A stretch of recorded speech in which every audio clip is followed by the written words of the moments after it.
Hi friends, कैसे हैं आप लोग। आशा करती हूँ आप लोग अच्छे होंगे और मैं भी बहुत ही अच्छी हूँ। बिल्कुल सतर्क रहिए दोस्तों, क्योंकि आज मैं बहुत ही ज़्यादा दुखी हूँ और मैं एक भाई के लिए आपसे कुछ बातें शेयर करना चाहती हूँ दोस्तों। जो आजकल बहुत ही ज़्यादा सब भाई लोग परेशान हो रहे हैं। लोग कहते हैं कि बेटी बचाओ बेटी पढ़ाओ। बेटी को तो आप लोग बचा रहे हैं और पढ़ा भी रहे, और बेटे किधर जाएंगे। बेटे के लिए कोई नियम कानून नहीं है, बेटा ऐसे ही मारा जा रहा है। आजकल पति पत्नी में झगड़े हो रहे हैं, आपस में झगड़े और जाके पत्नी झूठा रिपोर्ट डालती है कि मुझे दहेज प्रथा में मेरे पति मुझे मारते हैं, मुझे पीटते हैं, और ऐसे कई मतलब हर चीज का ऑब्जेक्शन लगा देती है वो पत्नी जाके। और पुलिस वाले क्या करते हैं, फटाक से उनके पति को उठा के ले जाते हैं। लेकिन उनको ये नहीं लगता है कि ये झूठी है या सच्चाई है, क्या और बदचलन है या औरत में कोई कमी है। आप एक बार जाके, लोग पता नहीं लगाते हैं उनके घर में कि क्या प्रॉब्लम है, सीधे डायरेक्ट एक लड़के के ऊपर ऑब्जेक्शन उठा देते हैं आप सभी दोस्तों। तो देखिए, आप लोगों को ऐसा नहीं करना है, मैं आपको बता रही हूँ, ये सब बिल्कुल गलत बात है। सिर्फ लड़कों के लिए भी कुछ कार्रवाई होनी चाहिए। लड़के भी आजकल दुनिया में इंसान है, कोई जानवर नहीं है। लड़कों के लिए कुछ भी नहीं है इस दुनिया में, सिर्फ लड़की के लिए सब कुछ है।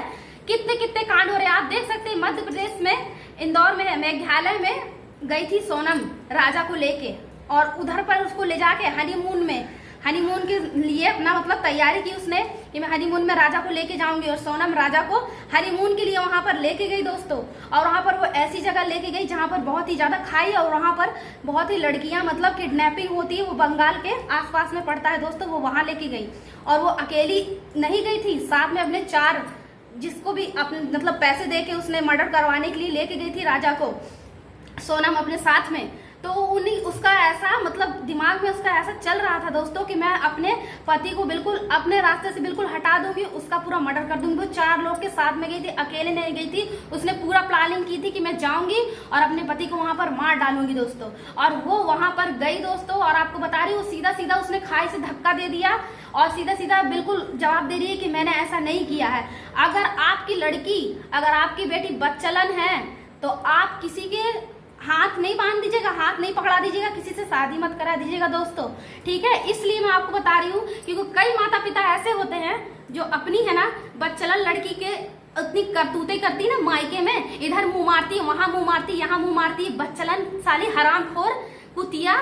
तो वो जब ऐसे करती है तो उनके माँ बाप क्या होते हैं, मैं अपनी लड़की का है ना बंद कर देता हूँ पूरा कि मेरी लड़की बहुत अच्छी, और एक अच्छे घर देख के अच्छा घर ढूंढते हैं। भाई बेटी बदचलन है लेकिन अच्छा घर ढूंढते हैं ताकि मेरी बेटी बहुत खुश रहे, और जाके अच्छे घर में शादी करवा देते हैं दोस्तों। उसके बाद शादी करवाने के बाद क्या करती हैं लड़कियां, अपने बदचलन बॉयफ्रेंड से जाके मिलती है, उनसे षड्यंत्र रचती है और अपने पति को मार डालती है। अरे अगर शादी नहीं करनी है ना तो पहले अपने माता पिता को बोल दो कि मुझे शादी नहीं करनी है। और एक बात और, आप जो भी मेरा वीडियो देख रहे हैं, आपको मैं एक बात और बताना चाहती हूँ कि जितने भी लड़के हैं, आप लोग जब लड़की देखने के लिए जाइएगा तो ये मत पूछिएगा कि आपकी पसंद क्या, आपको खाने में क्या पसंद है, आपको पहनने में क्या पसंद है, मैं पसंद हूँ या नहीं हूँ। आपको ये सब नहीं पूछना, आपको सीधे सबसे पहले ये पूछना है कि आपकी जिंदगी में कोई है या नहीं है, आगे था या नहीं है, अब है कि नहीं है, आप मेरे साथ रहना चाहती हो कि नहीं, मेरे साथ समय बिताना चाहती हो कि नहीं, मेरी पत्नी बनकर मेरे साथ जिंदगी बिताना चाहती हो कि नहीं।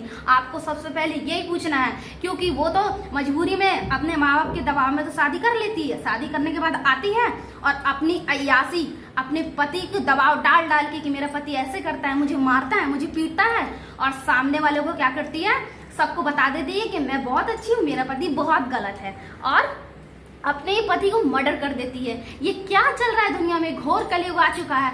अरे शर्म करो कुछ, अगर आपके भी दिमाग में ऐसा कुछ चल रहा है किसी की भी ना, हरामखोरो लड़कियों शर्म करो। मैं भी एक लड़की हूँ, एक लड़की होगी, एक लड़की पे थूकती हूँ मैं ऐसी लड़की पे। समझे, सोनम चेहरे से तो बहुत खूबसूरत दिखाई दे रही है शादी में, लेकिन उसका मेकअप उतार के देखो ऐसे लगती है जैसे भीख मांगने वाली है। ऐसा मेकअप शादी में कर दिया जैसे लग रही कि वाह कितनी अच्छी लग रही है। जब मेकअप उतार दिया तो ऐसा चेहरा दिख रहा है जैसे कुत्ता भी ना मुंह थे उसके मुंह पे, इतनी गंदी हो गई है। और एक अपने ही घर में, अपनी ही कंपनी में, अपने ही दुकान में काम करने वाले से फंस गई। अरे कुतिया शर्म कर, कुछ मर जा जाके। मैं होती तो चप्पल निकाल के मारती उससे, क्योंकि आजकल है ना पति लोग की कोई इज्जत नहीं है। मैं अपने दिल से बता रही हूँ, अपने पति की इज्जत करोगी तभी आपके पति इज्जत करेंगे, ठीक है। उनको समझाना पड़ता है, ना कि कहीं और जाके मुंह मारना पड़ता है, ठीक है। और एक बात और बताती हूँ माता पिता को, जो अपनी बच्चा लड़की को है ना किसी के हत्थे बांध दे रहे हैं, उनको भी समझा दे रही कि अपनी है ना लड़की से पहले पूछ लो कि तूने कहीं मुंह तो नहीं काला किया। मुंह काला करवाना तो उसे ये मत बोलो, उसकी मर्जी से शादी मत करो आप लोग, कि मतलब अपनी हक उस पर मत चलाओ कि हम अपना ही जमाएंगे और तुम्हें शादी करना है। दबाव मत डालो। माता पिता से मेरी हाथ जोड़ के विनती है, उनको आप लोग दबाव मत डालो, उनकी शादी करा दो, उसको मरने दो, समझे, ऐसे हरामखोर औलाद को।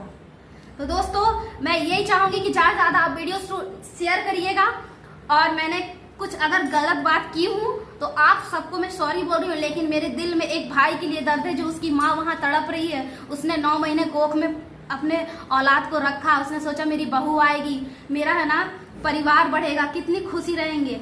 सिर्फ 1 महीने के अंदर अंदर उसने इतना कांड कर दिया हरामखोर ने। उसको शर्म आनी चाहिए। वो माँ कितनी बिलक रही होगी जिसका उसके छाती से लग के उसने उसका दूध पिया, कितने दिन तक उसके साथ रहा है, और एक पल में उस कुतिया ने आई और उसका संसार बिखार दिया। तो मैं यही बात बोलूंगी आप लोगों से कि ऐसा मत करिए। अगर आप लोगों के दिमाग में कुछ भी ऐसा चल रहा है तो प्लीज आप लोग दिमाग से हटा दे दीजिए, और सबसे पहले आप लोग घर वालों को समझाइए कि मुझे शादी नहीं करनी है। ऐसा किसी का जिंदगी मत बर्बाद करिए। आपसे हाथ जोड़ के विनती है। बाय।